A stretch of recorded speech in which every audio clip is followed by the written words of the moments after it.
My husband promised to return to corporate work if his business failed after 2 years, but he hid the closure from me and refused to apply for jobs while I worked overtime to pay our mortgage, then accused me of cheating when I got my own apartment and divorced him. This whole situation started around 2.5 years ago when my 32F husband Zane, 34M, came home from his marketing director job at a pharmaceutical company and told me he wanted to quit. He had been working there for 6 years and made decent money. We were not rich but comfortable enough to save a little every month. Zane said he wanted to start his own digital marketing agency. He had been thinking about it for months. He showed me spreadsheets and projections. He talked about clients he could potentially bring in from his current network. He said the pharmaceutical industry was getting boring and he wanted to work with smaller businesses that needed help growing online. I asked him about the risks. He said he understood this was not a sure thing. He said if it did not work out within 2 years, he would go back to a regular job. He promised me this specifically because I told him I wanted us to start trying for a baby within the next few years and we needed financial stability for that. I had my own job as an accountant at a mid-sized firm. My salary was lower than his but enough to cover our basic expenses if needed. I told him I would support his decision as long as he stuck to the 2-year timeline. He agreed. He seemed excited in a way I had not seen in years. I thought maybe this would be good for him. The first 6 months were intense. Zane worked from home. He set up a home office in our spare bedroom. He spent hours on branding and building a website. I helped him pick color schemes and review his service packages. I read through his pitch decks. On weekends we would sit together and I would help him organize his financial projections in Excel. He was focused and motivated. He landed 2 small clients within the first 3 months. The money was not much but it was a start. Around the 8-month mark things began to shift. One of his clients did not renew their contract. Zane said it was because they had budget cuts, not because of his work. He started spending more money on Facebook ads to get new leads. He used some of our joint savings for this. I asked him how much he was spending and he said he would pay it back once the new clients came in. I trusted him. By the end of the first year, he had 3 clients total. The revenue was nowhere near what he needed to pay himself a salary. He was still pulling from our savings. I was working extra hours at my firm to make up for the shortfall. I started doing freelance bookkeeping on weekends to bring in additional income. I was tired most days but I did not complain. I thought this was temporary. Around the 18-month point, I asked Zane to sit down and review the finances with me. He got defensive. He said I was not giving him enough time. He said building a business takes longer than 2 years for most people. I reminded him of his promise. He said he just needed 6 more months and 1 big client. He said he had a lead on a regional restaurant chain that could change everything. I asked to see the numbers. He said he would show me once he closed the deal. The restaurant chain never signed. Zane stopped talking about specific clients. When I asked him how things were going, he would give vague answers. He said he was working on proposals. He said he was networking. But I never saw him on calls during the day anymore. I would come home and find him at his desk but his computer screen showed news articles or YouTube videos instead of work. The bills started piling up. I had been covering the mortgage and utilities for over a year at this point. We also had credit card debt from his business expenses that he said he would pay off. The minimum payments alone were eating up a chunk of my paycheck. I stopped doing my nails. I stopped buying new clothes. I started bringing lunch from home instead of eating out with coworkers. Zane did not seem to notice any of this. He still ordered takeout for himself during the week. Around the 2-year mark, I tried to bring up the conversation again. I asked him what the plan was. He got angry. He said I was putting too much pressure on him.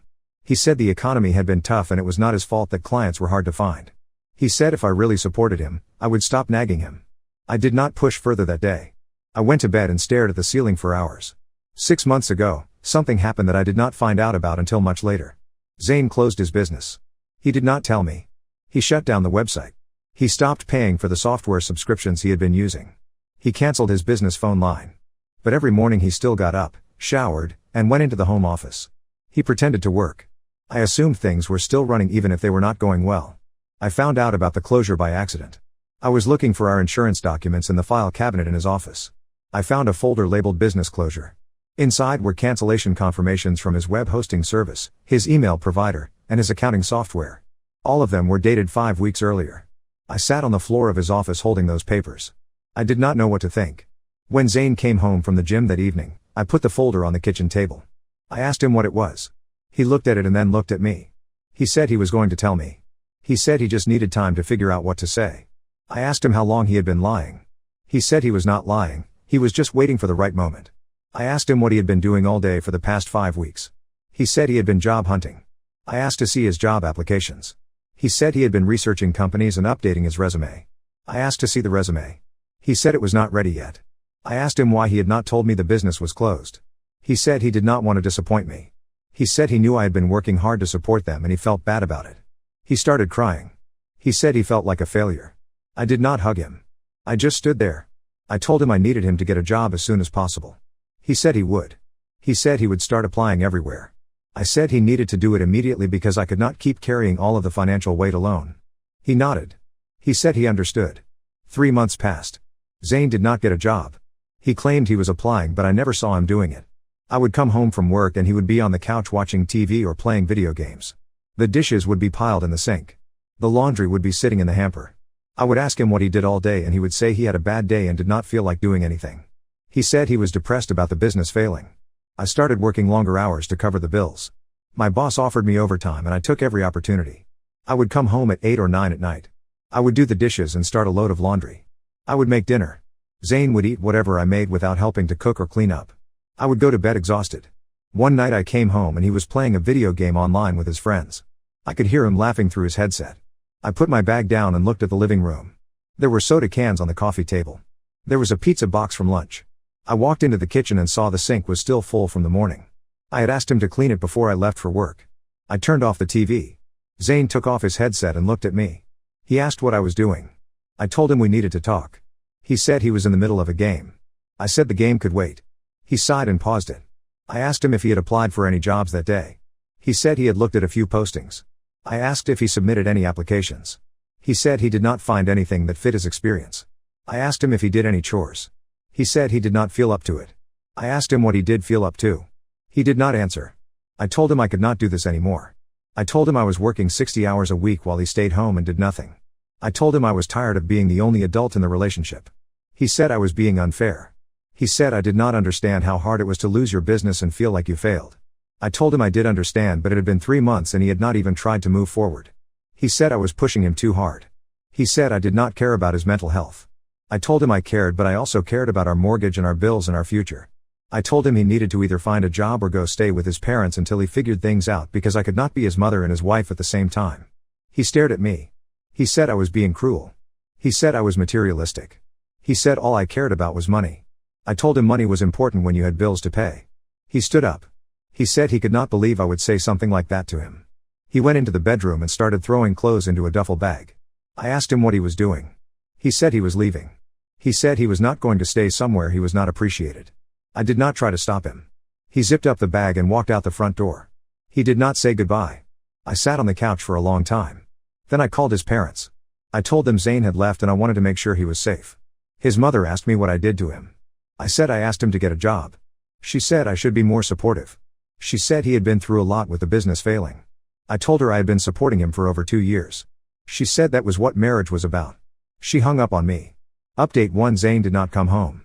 He did not call or text. I tried reaching him the first few days but he did not respond. I called his parents again and his father told me Zane needed space. I asked how long that space was going to last. He said as long as it took. I stopped calling after that. About a week after he left, I texted some of his friends to see if anyone had heard from him. Most of them did not respond. One of them, his college roommate Martin, sent me a short message saying Zane was staying with him but did not want to talk to me. I asked Martin if Zane was okay. Martin said Zane was upset and needed time to process what I had said. I did not respond to that. I kept going to work. I kept paying the bills. The house felt quieter without him, but it was not a bad quiet. I did not have to clean up after him. I did not have to cook for two. I started eating simple meals like sandwiches or pasta. I went to bed earlier. I stopped feeling as exhausted. My parents called to check in. I told them what happened. My mother said she was proud of me for standing up for myself. My father said Zane had been taking advantage of me. They offered to help with money if I needed it. I told them I was managing for now. 2 weeks after Zane left, I started thinking about what I actually wanted. I realized I did not miss him. I missed the person he used to be before the business, but I did not miss who he had become. I thought about the fact that he had been lying to me for over a month about the business being closed. I thought about him sitting at home doing nothing while I worked overtime. I thought about his parents blaming me for asking him to contribute. I called a real estate agent. I told her I was looking for a 1-bedroom apartment close to my office. She sent me some listings. I looked at 3 places that weekend. The second one was perfect. It was smaller than our house, but it was clean and the rent was reasonable. I could afford it on my salary without stretching too much. I put down a deposit and signed a lease. The move-in date was set for 3 weeks out. I did not tell anyone right away. I wanted to make sure everything was finalized first. Once I had the keys, I sent Zane a text. I told him I had found an apartment and I was moving out. I said if he wanted to keep the house, he could have it, but he would need to take over the mortgage and bills. I said if he did not want it, we could sell it. He responded within an hour. He called me 15 times in a row. I did not answer. He left voicemails. In the first one, he was yelling. He said I had no right to make decisions like that without talking to him. He said I was destroying our marriage. In the second voicemail, he said I was being selfish and immature. In the third one, he said I was going to regret this. I listened to all of them. Then I called him back. He answered immediately. He started talking before I could say anything. He said I was making a huge mistake. He said he had only left for a little while to clear his head. He said getting an apartment was extreme. I waited until he stopped talking. Then I told him he had been gone for over 2 weeks without a single word to me. I told him he could not disappear and then act like I was the one making rash decisions. He said it was different. He said he left because I hurt him. I asked him if he thought lying to me about closing the business did not hurt me. He did not answer that. He said I was comparing apples to oranges. I told him I was done comparing anything. I said I had made my decision and I was moving forward. He asked if I was seeing someone else. I laughed. I asked him when I would have time to see someone else when I was working 60 hours a week and doing all the housework. He said I must have someone if I was willing to leave so easily. I told him he was delusional. I hung up. The next day he showed up at the house. I was packing boxes in the bedroom when I heard the front door open. He still had his key. He walked in without knocking. He had bags with him. He said he was moving back in. I told him I was moving out so it did not matter. He said he was not letting me leave. I told him he could not stop me. He followed me around the house while I packed. He kept talking. He said I was abandoning our marriage. He said I was not giving him a chance to fix things. I asked him what he had been fixing for the past 2 weeks. He said he had been thinking. I asked if thinking paid the mortgage. He said I was obsessed with money. I told him I was obsessed with survival. That night I locked myself in the guest room. I heard him moving around the house. He turned on the TV. He ordered food. I stayed in the room and kept packing. Around 9 there was a knock on the door. I opened it.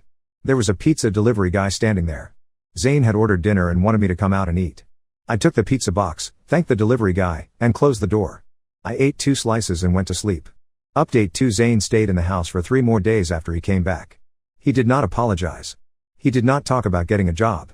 He just acted like things were normal. He watched TV. He played games. He ate the food I bought.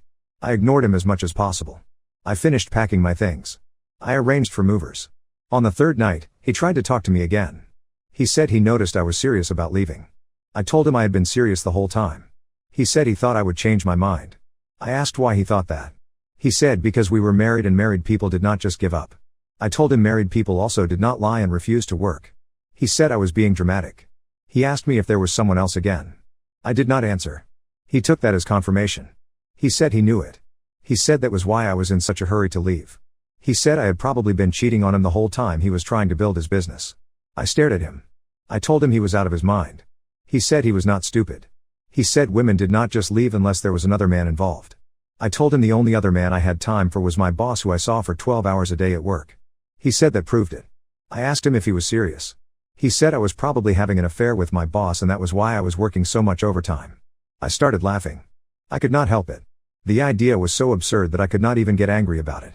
He did not like me laughing. He said I was mocking him. I told him he was mocking himself. I told him he had become selfish and lazy and paranoid. I told him the man I married would never have acted this way. I told him I did not even recognize him anymore. He said I was the one who changed. He said I used to be supportive and kind. I told him I was supportive for 2.5 years while he drained our savings and lied to me. I said there was a limit to everything. He said I was the reason his business failed. He said if I had believed in him more, things would have been different. He said I put too much pressure on him to succeed and it made him anxious. He said my constant questions about money made it hard for him to focus. I did not say anything to that. I just looked at him. Then I walked into the guest room and closed the door. The next morning, I woke up and the house was quiet. I came out of the guest room. Zane's bags were gone. His clothes from the closet were gone. His laptop and chargers were gone. He had left without saying anything. There was no note. I checked the garage and his car was not there. I called him. He did not answer. I sent a text asking if he was okay. He did not respond. I called his parents. His mother said he was staying with them now. She said I had driven him out of his own home. I told her he left on his own. She said I forced him to leave by making him feel unwelcome. I told her I was moving out anyway so he could have had the house if he wanted. She said I was playing games. I hung up. I finished packing. The movers came 2 days later. I took everything that was mine. I left the furniture because most of it came with the house when we bought it. I left the kitchen stuff that we had gotten as wedding gifts. I took my clothes, my books, my personal items, and my car. I drove to my new apartment. The apartment was empty when I moved in. I did not have much furniture. I bought an air mattress and some folding chairs. I set up my laptop on a cardboard box. It was not comfortable, but it was mine. I did not have to share it with anyone. I did not have to clean up after anyone. I ordered takeout that first night and ate it sitting on the floor. It was quiet. I went to see a lawyer the following week. I told him I wanted to file for divorce. He asked if Zane and I had tried to work things out. I told him we had not spoken in over a month. He asked about assets. I told him we owned a house together, but Zane was not paying the mortgage. The lawyer said we would need to figure out what to do with the house as part of the divorce. He said it might take a while depending on whether Zane contested anything. I told him to start the paperwork. I had the divorce papers served to Zane at his parents' house. His mother called me immediately. She said I was making a terrible mistake. She said every marriage had rough patches. I told her this was not a rough patch. She said I was being vindictive. I told her I was being practical. She said Zane still loved me. I told her love was not enough when one person refused to be a partner. She hung up on me again. Zane called me 2 days after he got the papers. He said we needed to talk. I told him to talk to my lawyer. He said he did not have money for a lawyer. I told him that was not my problem. He said I was really going through with this. I said yes. He asked if I hated him. I told him I did not hate him, but I could not stay married to him. He asked if there was any chance I would reconsider. I said no. He hung up. Update 3: The divorce was finalized last week. Zane did not contest it. He did not hire a lawyer. He just signed the papers when they were sent to him. We split everything down the middle. The house went up for sale. It took 6 weeks to find a buyer. After we paid off the mortgage and the realtor fees, there was not much left. We each got about $12,000 from the sale. Zane moved out of his parents' house according to his mother. She called me one last time before the divorce was final. She said I ruined his life. She said he was depressed and struggling. I told her I was sorry he was struggling, but it was not my responsibility anymore. She said I was cold. I told her I was done being warm to people who did not appreciate it. She did not call again after that. I kept my apartment. I bought some real furniture. I got a couch from a second-hand store and a bed frame from IKEA. I hung up some pictures. I made the space feel like mine. My coworkers noticed I seemed different at work. My boss said I looked less stressed. I told him I had made some changes in my personal life. He did not ask for details. I started going to a book club that met at the library near my apartment. I had not done anything social in years. I met some people who were friendly. We talked about books and life. Nobody asked about my marriage. I did not bring it up. My parents visited me a few weeks ago. They brought me a coffee maker and some kitchen supplies. My mother looked around the apartment and said it suited me. My father said I seemed happier. I told them I was. We went out to dinner and talked about normal things like their garden and my job and the weather. It felt good to have a conversation that was not about Zane or money or stress. I ran into Martin at a grocery store last month. He was Zane's friend who had let him stay when he first left. Martin looked uncomfortable when he saw me. I said hello. He said hello back. He asked how I was doing. I said I was fine. He said Zane had moved to a different city for a job. I said that was good. Martin said Zane was doing okay. I nodded. We said goodbye and went our separate ways. I did not ask what city or what job. It did not matter to me anymore. I got a small raise at work. It was not much, but it helped. I was able to stop doing freelance work on the weekends. I had time to do things I wanted to do. I started cooking again. I tried new recipes. I watched shows I wanted to watch. I went to bed when I was tired instead of staying up to finish chores. I thought about dating but decided not to yet. I wanted to spend time figuring out who I was without being someone's wife or someone's financial support. I wanted to remember what I liked and what I wanted. I made a list of things I wanted to do. I wanted to take a weekend trip somewhere. I wanted to learn how to make bread. I wanted to read more. I started checking things off the list. The divorce is over. The house is sold. Zane is gone. I have my own place and my own life. I do not regret leaving. I do not regret filing for divorce. I wish things had been different. I wish Zane had kept his promise about going back to work. I wish he had not lied to me. But wishing did not change anything. I made the choice I needed to make. I am better for it. Now let's move to the next story. Story 2: I left my corporate job to start a bakery, but my sister publicly humiliated me about it at her wedding. She lost it when I canceled all her bachelorette reservations. I, 29F, need advice about my sister to me, 32F. We've been close our whole lives, or at least I thought we were. She's getting married in 2 months and I'm supposed to be her maid of honor, but after what happened last weekend, I don't know if I can go through with it. I worked in corporate finance for 6 years after college. Made decent money, had my own apartment, the whole thing. But I was miserable. 60-hour weeks, toxic boss, no time for anything I actually cared about. Last year, I finally decided to quit and pursue my real passion, baking. I know it sounds crazy to some people, but I've always loved it. I took a small business loan, found a tiny storefront, and opened Maya's Sweet Spot 3 months ago. It's been tough. Really tough. I'm working 7 days a week, barely breaking even, and living back with our parents to save money. But I'm actually happy for the first time in years. My cupcakes are selling well, I've gotten some catering orders, and I even had a write-up in the local paper last month. Demi seemed supportive at first. She'd share my social media posts, tell her friends about the bakery, even order desserts from me for a few small events. When she got engaged 8 months ago, she immediately asked me to be her maid of honor. I was thrilled. Here's where things get complicated. Demi works in marketing at a big firm. She makes good money, drives a BMW, lives in a fancy downtown condo with her fiancé Daxton, 34M. She's always been the successful one in the family, and honestly, I looked up to her for it.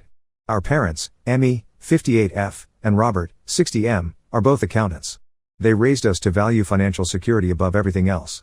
When I first told the family about quitting my job, Demi was the only one who didn't lecture me about being irresponsible. She said she was proud of me for following my dreams. Our parents were less supportive. They kept asking when I was going to get a real job again, making comments about how I was wasting my education. But over the past few months, Demi's attitude started changing. Little comments here and there. When I showed her pictures of a wedding cake I'd made, she said it looked nice but asked if I was charging enough to make it worth my time. When I mentioned struggling to pay for my bridesmaid dress, she suggested I could always go back to finance temporarily. Nothing too harsh, but the tone was different. The real problem started 3 weeks ago at her bridal shower. I offered to make all the desserts as my gift to her. Spent 2 days making petit fours, macaron, a gorgeous cake shaped like a wedding dress. Everything looked perfect and tasted amazing. I got so many compliments from the other guests. But Demi barely acknowledged it. When people asked who made the desserts, she'd just say thanks and change the subject. Later, when her future mother-in-law Carol, 56F, was gushing about the cake and asking for my business card, Demi jumped in and said I was just doing it as a hobby, that I used to work in finance. I didn't say anything at the time, but it stung. This isn't a hobby anymore. It's my career, my business, my life. Last weekend was the final dress fitting for all the bridesmaids. There are 4 of us total, me, Demi's college roommate Amanda, 31F, her coworker Sarah, 29F, and Daxton's sister Kate, 26F. We were supposed to try on our dresses one more time, then go to lunch. The dress fitting went fine. We all looked good, everything fit properly. Then we went to this upscale restaurant that Demi picked. The kind of place where entrees cost $30 and they serve tiny portions on huge plates. I'd been having a particularly rough week at the bakery. My oven broke down on Monday and the repair cost me $800 I didn't really have. I'd been living on ramen and peanut butter sandwiches to make up for it. So when I saw the menu prices, I quietly asked the server if they had anything less expensive, maybe a soup or salad. That's when Demi spoke up, loud enough for the whole table to hear. She said not to worry about money, that she'd cover my meal since she knew things were tight. I told her it was fine, I could handle it, but she insisted. Then she turned to the other bridesmaids and said she felt bad that I was struggling so much since leaving my real career. Amanda asked what I used to do, and Demi launched into this whole explanation about how I had this great job in finance, made good money, had my life together. Then she said I decided to throw it all away to play bakery owner, and now I was living with our parents again at 29. The table went quiet. Kate tried to change the subject by asking about my bakery, what kinds of things I made. But Demi cut her off and said it was sweet that everyone was being supportive, but we all knew this wasn't sustainable long term. She said I'd probably be back in finance within a year once reality set in. I sat there while she essentially told 4 people I'd never met before that my business was a joke and I was going through some kind of quarter-life crisis. Sarah asked if I was happy doing what I was doing now, and before I could answer, Demi said happiness doesn't pay the bills. The worst part was how she said it all with this concerned sister tone, like she was looking out for me. But her eyes were different. There was something almost satisfied about the way she was talking about my struggles. I excused myself to go to the bathroom and stayed there for 15 minutes. When I came back, they were talking about honeymoon plans. I didn't say another word for the rest of lunch. Amanda pulled me aside afterward and asked if I was okay. She said what Demi said seemed really harsh, especially in front of people I didn't know well. That's when I realized it wasn't just me being oversensitive. I drove home and couldn't stop thinking about it. This wasn't the first time Demi had undermined me, just the most public.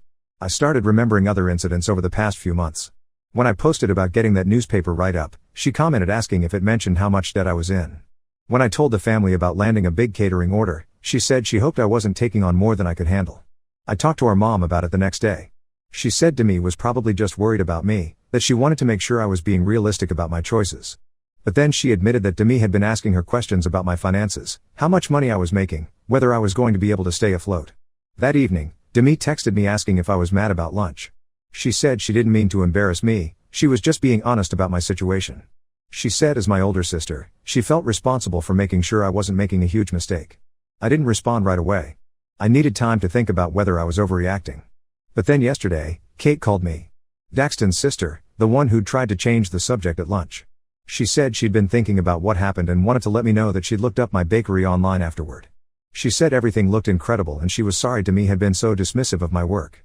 Then she told me something that made my stomach drop. She said after I left the bathroom, Demi had continued talking about me. She told the other bridesmaids that she was worried I was going to ask her for money, that I'd already hinted about not being able to afford the bridesmaid dress. She said she loved me but I'd always been the irresponsible one in the family. Kate said she felt like she needed to tell me because it seemed really unfair. The other bridesmaids had just sat there nodding along. I hung up and immediately called Demi. I told her we needed to talk about what happened at lunch and what she'd said after I left the table. She got defensive immediately. She said Kate had no business repeating private conversations and I was being dramatic. When I pointed out that she'd been talking about me behind my back to people I barely knew, she said she was just being realistic. She said everyone could see I was struggling and pretending everything was fine wasn't helping anyone. I asked her if she even wanted me in her wedding, if she was so embarrassed by my life choices. She said of course she wanted me there, I was her sister. But then she said she thought I should consider that my financial situation might make it hard for me to be a good maid of honor. She mentioned the bachelorette party next month, a weekend in Miami that's going to cost at least $600. I told her I'd already put aside money for the bachelorette party, that I'd been saving for months. She said she didn't want me to go into debt for her wedding and maybe it would be better if I just came as a regular guest instead. The conversation ended with her saying she was trying to look out for me and I was being ungrateful.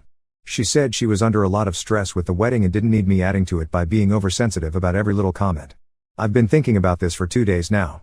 Part of me wonders if she's right, if I'm being too sensitive. But another part of me feels like she's been systematically tearing down my confidence in my business for months, and I just didn't want to see it. The thing is, my bakery is actually doing okay. I'm not making as much money as I did in finance, but I'm paying my bills and slowly building a customer base. I moved back in with our parents to save money for the first year, which was always the plan. I'm not asking anyone for handouts or living irresponsibly. But Demi keeps painting this picture of me as this pathetic failure who threw away a perfectly good career to chase some impossible dream. And now she's sharing that narrative with other people. I don't know if I can stand up there as her maid of honor and pretend everything is fine between us. Every time I think about walking down that aisle, I picture her telling those bridesmaids that I'm the irresponsible sister who might ask for money. Would I be the asshole if I dropped out of her wedding? I know the timing is terrible, 2 months before the wedding. And I know it would cause major drama in our family. Our parents would probably be furious with me for ruining Demi's big day. But I also don't think I can fake being happy for her when she's been systematically undermining me for months. And I definitely can't afford to spend $600 on a bachelorette party for someone who apparently thinks I'm a financial disaster waiting to happen. I haven't made any decisions yet, but I needed to get this all out and get some outside perspective. Am I overreacting to what she said at lunch, or is this as messed up as it feels to me? Update 1: I can't believe how much support I got on my original post. Thank you to everyone who took the time to comment and message me. It really helped me realize I wasn't being oversensitive about Demi's behavior. A lot has happened since I posted, and honestly, it's been worse than I expected. First, I should mention that my bakery had its best week ever right after I posted. The local newspaper article led to several new customers, and I got hired to make a wedding cake for next month. It's a smaller wedding, but it's my first official wedding cake order and I'm excited about it. The bride found me through my website and specifically said she loved that I was a local small business owner following her passion. I decided to take the advice from my post and have a serious conversation with Demi about everything that had been happening. I waited until the weekend and asked if we could meet for coffee, just the two of us. I laid out everything calmly. I told her how her comments at the bridesmaid lunch had hurt me, especially sharing details about my finances with people I barely knew. I explained that my business was actually doing well and I was following a realistic plan, not just chasing some fantasy. Her reaction was not what I hoped for. She immediately got defensive and said I was being too sensitive, just like our phone conversation. But then she said something that really caught me off guard. She asked if I was sure my business was doing as well as I claimed, because our mother had mentioned I was still living at home and seemed stressed about money. I asked what she meant, and she said Mom had been keeping her updated on my situation because they were both worried about me. Apparently, my mother had been sharing details about my finances, my struggles with getting the business started, even things like how I'd been eating simple meals to save money after the oven repair. I was shocked. I'd been living with my parents for 3 months, and yes, I'd mentioned the oven repair cost being unexpected, but I never presented it as some major crisis. I told Demi that Mom was probably just seeing normal business startup challenges and misinterpreting them as me falling apart. That's when Demi said something that made everything click into place. She said she'd actually been thinking about offering me a job at her marketing firm, something entry-level that would at least get me back on my feet financially. She said she'd talk to her boss about it and there might be an opening soon. I realized she'd been building this narrative of me as a failure who needed rescuing, and she'd gotten our mother involved in it too. I told her I wasn't interested in going back to corporate work, that I was committed to making my bakery succeed. She said that was exactly the kind of unrealistic thinking that worried her. She said I was almost 30 and couldn't afford to keep making these kinds of mistakes. The conversation ended badly. I told her I didn't need her to save me from my own choices, and she said I was being stubborn and prideful. She said if I wanted to keep pretending everything was fine, that was my choice, but she wasn't going to enable it by pretending my bakery was a real career. I left the coffee shop more upset than when I'd arrived. That evening, I had a long talk with my parents. I asked my mother directly about her conversations with Demi regarding my situation. Mom was defensive at first, but eventually admitted she'd been worried about me and had been talking to Demi about it.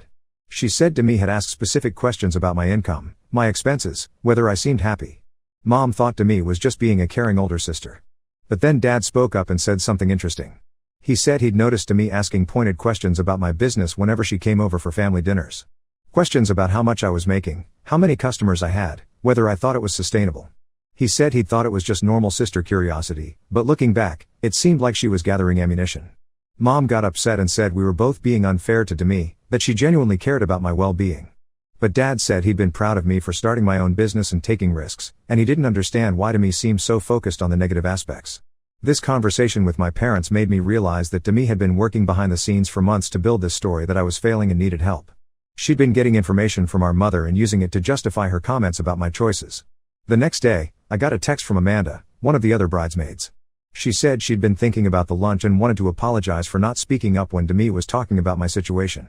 She said it had seemed inappropriate, but she hadn't known how to handle it since she didn't know me well. Then she said something that really surprised me. She told me she'd actually looked up my bakery after that lunch and had been following my Instagram account. She said everything looked amazing and she couldn't understand why Demi had been so dismissive of my work. Amanda asked if I wanted to grab coffee sometime, just to talk.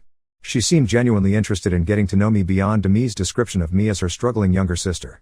We met up that weekend, and I learned some things that put Demi's behavior in a whole new context.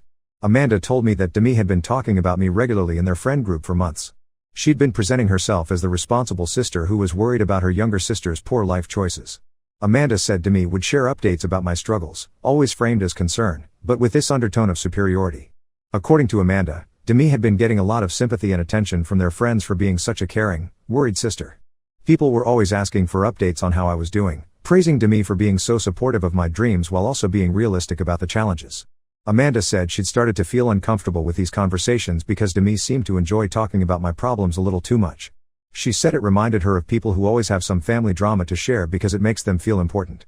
This was when I realized that Demi hadn't just been undermining me, she'd been using my struggles as a way to get attention and sympathy from other people. I was her pet project, her burden to bear, her example of what happens when you make irresponsible choices. Amanda also told me that Demi had been planning to offer me that job at her firm for weeks, and had been talking to their friends about it as another example of how she was looking out for her irresponsible sister. She'd been setting up this whole rescue scenario where she would save me from my failing business. I asked Amanda what she thought I should do about the wedding, and she said honestly, she didn't think Demi deserved to have me as her maid of honor after the way she'd been treating me. She said the whole bridesmaid group had been uncomfortable with how Demi talked about me, but no one knew how to address it. After that conversation, I made my decision. I called Demi and told her I was stepping down as maid of honor. I said I couldn't stand up there and celebrate her when she'd been spending months talking about me like I was a failure behind my back. She was furious. She said I was being dramatic and selfish, that I was ruining her wedding over my own insecurities.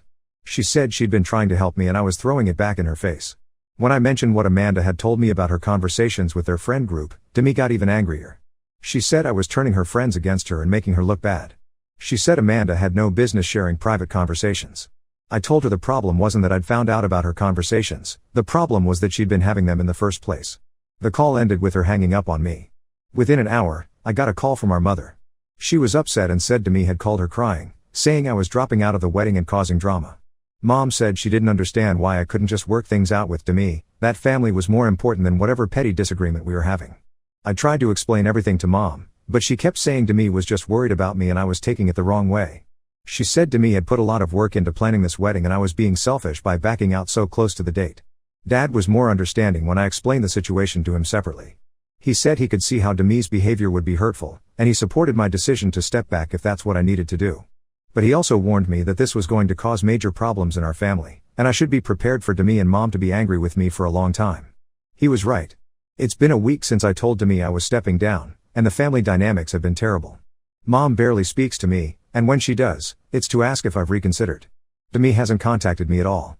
The worst part is that I'm starting to second-guess myself. Maybe I am being too sensitive. Maybe I should have just sucked it up and been her maid of honor despite everything. The wedding is in 6 weeks, and I know my absence is going to be obvious and awkward. But every time I think about backing down, I remember how it felt to sit at that table while she told 4 strangers that my career was a joke and I was living some kind of fantasy. I remember finding out that she'd been talking about me like a charity case to her friends for months. I don't know if I made the right choice, but I can't undo it now. Amanda has been supportive and we've actually become friends through all this, which is ironic since I probably never would have gotten to know her otherwise. My bakery is still doing well, despite everything. I got another catering order this week, and the wedding cake client came in for a tasting and loved everything. It feels good to focus on work that makes me happy, even if my family thinks I'm throwing my life away. I'll update again after the wedding if anything significant happens. Right now, I'm just trying to focus on my business and avoid the family drama as much as possible. Update 2: The wedding happened last weekend, and the aftermath has been even messier than I expected. First, some background on what happened in the weeks leading up to it. After I stepped down as maid of honor, Demi asked Amanda to take over the role. Amanda agreed but told me privately that she felt awkward about it since she knew the real reason I'd backed out. My mother kept pressuring me to change my mind right up until the week of the wedding. She said Demi was stressed and upset about me not being there, and it would mean so much if I would just attend as a regular guest. I finally agreed to go to the ceremony only, not the reception, as a compromise. Demi and I didn't speak at all during those 6 weeks. She blocked me on social media, which I only found out when Amanda mentioned she couldn't tag me in something. The morning of the wedding, I got a text from Dad asking me to please try to keep things peaceful for the day. He said Demi was already emotional about everything and he didn't want any drama at the ceremony. I arrived at the church about 20 minutes before the ceremony started. I sat in the back with some family friends, not in the reserved family section. Several relatives came over to ask where I was sitting and seemed confused about why I wasn't in the wedding party, but I just said there had been a change of plans. The ceremony itself was beautiful. Demi looked gorgeous, Daxton seemed happy, and everything went smoothly. I genuinely felt happy for her in that moment, despite everything that had happened between us. But then something happened during the reception that I wasn't expecting. I had planned to skip the reception entirely, but as people were leaving the church, our Aunt Carol, Dad's sister, asked why I wasn't coming to the party. When I said I was just going to head home, she insisted I at least stop by for a drink since I'd driven 2 hours to be there. I reluctantly agreed to make a brief appearance. The reception was at a nice hotel ballroom. I found my parents' table and sat with some cousins I don't see often. Demi and Daxton were doing their first dance when I arrived, and everything seemed to be going well. About an hour into the reception, they did the typical thing where the DJ asked all married couples to join the dance floor, then gradually eliminated couples based on how long they'd been married. My parents were one of the last couples standing since they've been married 34 years. After that, the DJ asked for all the siblings of the bride and groom to come up for a group photo. Daxton has 2 siblings, Kate, who had been a bridesmaid, and his younger brother Tyler, 28M. I hesitated, but my cousin pushed me toward the front. When I got up there, Demi's expression changed completely. She looked genuinely shocked to see me, like she'd forgotten I was even at the wedding. The photographer started arranging us for the shot, and Demi pulled me aside. She asked what I was doing there. I told her Mom had asked me to come to the ceremony, and Aunt Carol had convinced me to stop by the reception briefly. Demi said she hadn't expected me to show up after everything that had happened. Then she said something that caught me completely off guard. She said she'd been telling people I couldn't make it to the wedding because of a work conflict. She'd apparently spent weeks telling relatives and family friends that I was too busy with my bakery to attend my own sister's wedding. I was stunned. She'd turned my stepping down as maid of honor into a story about me being too self-absorbed with my business to prioritize family. Before I could respond, Daxton came over to ask if everything was okay. Demi quickly said everything was fine and we took the sibling photos. But I could tell she was rattled by my presence. After the photos, I decided to leave. But as I was saying goodbye to my parents, I overheard Demi talking to a group of her college friends near the bar. She was explaining why I wasn't in the wedding party, and the story she was telling was completely different from what had actually happened. She said I'd gotten too busy with my bakery to handle maid of honor duties, so I'd asked to step down. She said she'd been disappointed but understood that I was going through a phase where work was more important than family. One of her friends asked if that was why I'd almost missed the wedding entirely, and Demi said yes, that I'd been unsure if I could even take the day off. I couldn't believe it. She'd rewritten the entire story to make me look like the selfish one who had prioritized work over her wedding. I walked over to the group and politely corrected her. I said I'd never said I was too busy with work to be in the wedding, that there had been other issues that led to me stepping down. Demi's face went red. She said we shouldn't get into family drama at her wedding reception, and maybe we could talk about it later. But one of her friends, someone I didn't recognize, said she was confused because Demi had been talking for months about how worried she was about my business failing. She asked how I could be too busy with work if the business was struggling. That's when everything unraveled. Demi tried to change the subject, but another friend chimed in and said she remembered Demi talking about how I was living with my parents because the bakery wasn't making enough money. She asked how that fit with being too busy to be in the wedding. Demi looked panicked. She said people were misremembering her conversations, that she'd never said my business was failing. But then Amanda appeared. She'd apparently been listening from nearby and decided to speak up. She said she remembered the bridesmaid lunch very clearly, and Demi had definitely presented my business as unstable and unrealistic. The conversation got increasingly awkward. Demi's friends were clearly confused about which version of events was true, and Demi was getting more flustered trying to explain the contradictions. Finally, I said I thought it was best if I left so everyone could enjoy the reception. Demi said that was probably a good idea. As I was walking toward the exit, Kate, Daxton's sister, caught up with me. She said she'd heard the conversation at the bar and wanted to apologize for how uncomfortable everything had become. She said she'd always thought Demi's comments about my business seemed unnecessarily harsh. Then she told me something interesting. She said at the bachelorette party last month, Demi had spent a lot of time talking about me to the other bridesmaids. She'd painted this picture of me as someone who'd made impulsive, irresponsible choices and was now struggling with the consequences. But Kate said the way Demi talked about it seemed off.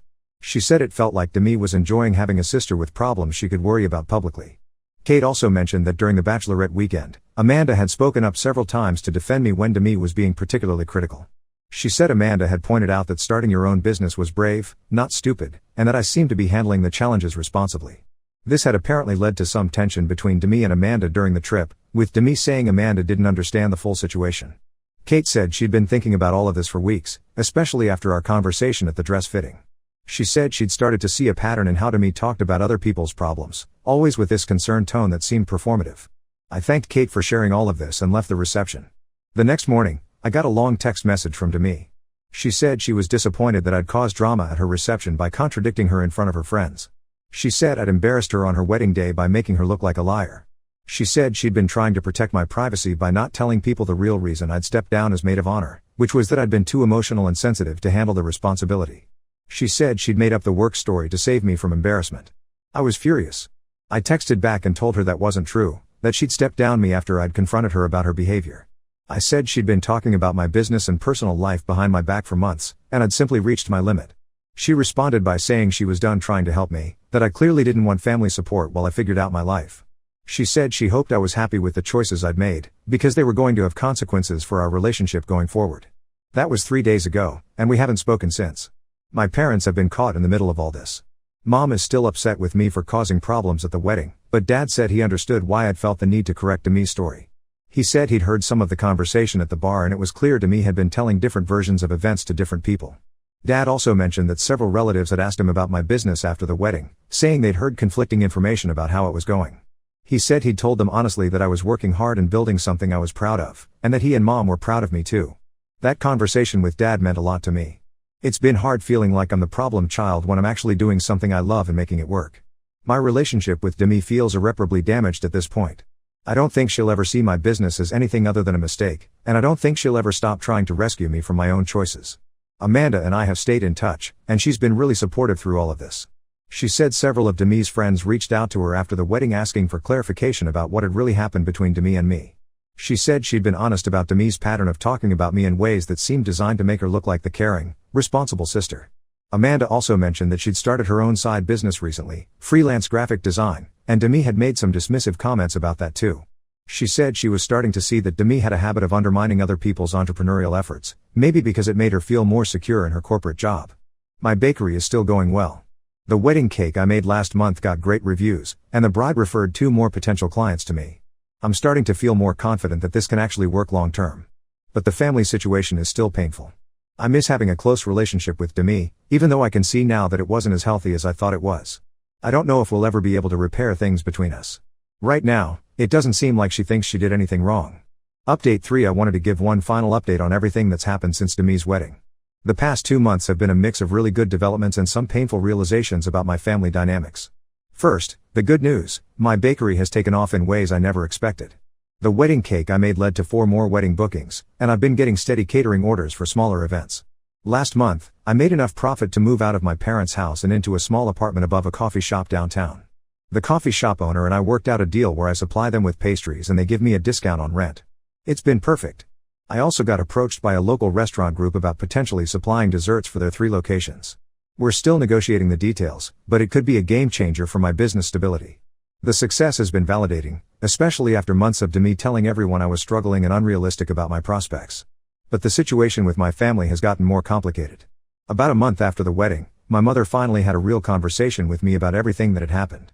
She admitted she'd been feeding me information about my finances and daily life, but said she'd thought she was just being a concerned parent sharing updates with my older sister.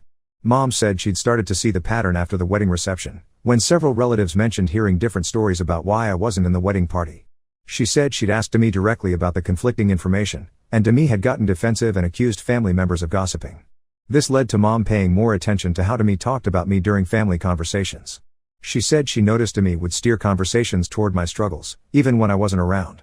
She'd bring up my living situation, my financial challenges, my career change, always framed as worry but with an undertone that made it seem like I was making poor choices. Mom apologized for not seeing it sooner and for sharing information that me had used against me.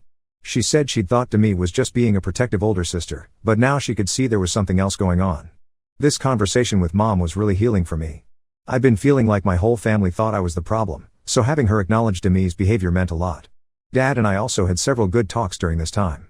He said he'd always been proud of me for taking risks and following my own path, but he'd gotten caught up in Mom's worry about my financial stability. He said seeing my business succeed had reminded him that there are different ways to build a good life. Me and I still haven't spoken directly, but there have been some developments through other people. Amanda told me that me had been complaining to their friend group about me embarrassing her at the wedding reception. But according to Amanda, most of their friends had started questioning me's version of events because the contradictions were so obvious. One friend had apparently pointed out that me's story didn't make sense. If I was too busy with my failing business to be in the wedding, how could I be both overwhelmed with work and struggling financially? Amanda said me had gotten frustrated with these questions and eventually stopped talking about me altogether in their group chats. She said it seemed like me was realizing that her narrative about me wasn't holding up under scrutiny. More importantly, Amanda mentioned that several of me's friends had started asking her for my bakery contact information. 2 of them ended up placing orders with me, one for a birthday party and another for a work event. Both told me they'd heard about my business through me's friend group and were excited to support a local entrepreneur. It was ironic that me's attempt to portray me as a struggling failure had actually ended up bringing me customers. About 6 weeks after the wedding, I got an unexpected call from Daxton, me's new husband. He said he wanted to apologize for the awkwardness at the reception and see if there was any way to help repair things between me and me. Daxton said he'd been hearing about the situation from me's perspective for months, but after the reception and some conversations with his sister Kate, he was starting to understand that there was more to the story. He said me had been telling him I was jealous of her success and had dropped out of the wedding to hurt her. But Kate had shared her perspective on the bridesmaid lunch and some of the other incidents, and Daxton was realizing that me might not have been entirely honest with him about what had happened. Daxton asked if I'd be willing to meet with both of them to try to work things out. I told him I appreciated the gesture, but I wasn't ready for that conversation yet. I said I needed to see some acknowledgement from me that her behavior had been hurtful before I could consider sitting down together. Daxton seemed to understand. He said he'd been noticing some patterns in how me talked about other people's problems and was starting to feel uncomfortable with it. He mentioned that she'd been making critical comments about his sister Kate's decision to go back to school for her master's degree, always framed as concern but with an underlying tone of disapproval. He said he was going to have some conversations with me about how she communicated about family members, and maybe things could improve over time. I thanked him for reaching out but told him I wasn't holding my breath for any major changes. 2 weeks ago, something happened that really crystallized everything for me. I was at a family barbecue for my cousin's birthday, the first family event I'd attended since the wedding. me was there with Daxton, and we managed to avoid each other for most of the afternoon. But toward the end of the party, I overheard me talking to our Aunt Carol about Daxton's sister Kate. She was expressing concern about Kate's decision to quit her job to go back to school full-time. She said she was worried Kate was being unrealistic about her job prospects after graduation and was putting herself in a difficult financial position. The conversation sounded exactly like the one she used to have about me. The same concerned tone, the same focus on financial instability, the same undertone of superiority disguised as worry. I realized this was just who me was. She needed someone in the family to worry about publicly, someone whose choices she could question and whose struggles she could discuss with others. It made her feel important and responsible, the successful sister who had to watch out for everyone else's poor decisions. When Kate moved away for school, Demi had lost one target. When I started my business, I became the new one. Now that my business was succeeding, she was moving on to Kate again. Understanding this pattern actually made me feel better about everything that had happened. It wasn't really about me or my choices, it was about Demi's need to position herself as the stable, successful one by comparison. After the barbecue, Kate called me. She said she'd heard Demi's conversation with Aunt Carol and wanted to talk. We met for coffee the next day, and she shared that Demi had been making similar comments to other family members about her graduate school plans. Kate said she'd started to see the same pattern I'd described. Demi would express concern about Kate's financial situation, question whether her degree program was practical, and suggest she should consider more stable options. Kate said understanding Demi's behavior had actually helped her feel more confident about her own choices. She said she'd been second-guessing her decision to go back to school because of Demi's comments, but now she realized the problem wasn't with her plans, it was with Demi's need to undermine other people's independence. We talked about how to handle family events going forward. Both of us agreed we'd be polite but wouldn't engage with Demi's attempts to discuss our life choices or financial situations. Last weekend, I had the most successful week in my bakery's history. The restaurant deal came through, and I'll be supplying desserts for all 3 locations starting next month. I also booked 2 more weddings for the spring and got asked to cater a corporate event for 50 people. I've been able to pay off the initial business loan faster than I'd planned, and I'm looking at hiring part-time help for the first time. When I told my parents about these developments, Mom started crying. She said she was so proud of me for sticking with my dreams even when it was difficult. She said she was sorry she'd ever doubted my decision to leave corporate finance. Dad said he'd been bragging about my success to his coworkers and had already given out several of my business cards. Their support means everything to me, especially after feeling so isolated during the months when Demi was undermining my confidence. I haven't heard from Demi directly since that text after her wedding. Daxton has mentioned a few times that she asks about how I'm doing, but she hasn't reached out herself. Amanda told me that Demi has mostly stopped talking about me in their friend group. She said Demi seems to have realized that constantly discussing other people's problems wasn't making her look as caring and responsible as she'd thought. I don't know if Demi and I will ever repair our relationship. Part of me misses the sister I thought I had, but I'm starting to understand that person might not have been real. The Demi who was supportive of my dreams at the beginning might have just been waiting for me to fail so she could play the role of the concerned sister who'd tried to warn me.